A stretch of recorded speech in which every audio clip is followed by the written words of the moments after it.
Hi mga Mars, karon ang atong recipe kay ginisang munggo. Indian style ay South Indian di ay. So ganahan kay akong bana nino, simple lang kaayo una magbutang ta sa kaha og coconut oil. So diri sa balay coconut oil or nuts oil ang ginagamit. Tapos magbuntag mustard seeds og dal gamay lang a pinch of it. Then ato nang ukay-ukayon pagkahuman pato sa butang babos gamay. Then butang nato ang curry leaves. So diri sa ilahan no, kailangan jud og curry leaves. Kay imong basong bana, curry leaves is good for digestion daw. So magbutang ta ana. Nya ato sa panon for pila ka seconds. Then magbutang ta og garlic.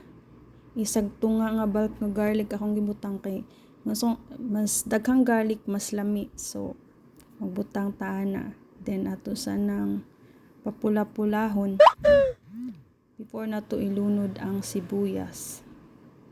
Then mix. Mix it good, mix it well. Nulat-ulaton sa nato mo pula gamay para muhumot ang garlic.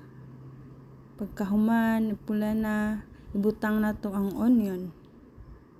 So diri sa India ang onion dili kay ang sibuyas tag 30 rupees lang ang kilo no, kung sa Pinas pa na 20 pesos lang. So daghan jud sila magbutag sibuyas kay ingon nila mas daghang sibuyas mas lami daw.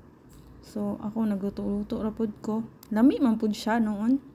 So pagka pula-pula na ana, ato lang nang i-mix. Isutay sa nato kadali.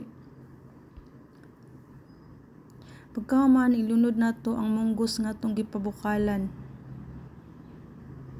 So kanidi akong gihimo karon paniud to ni sa akong bana sa opisina no. So diri sa balay mostly weekend lang sila gakaon og mga non-veg, mostly weekdays mga gulay jud sila.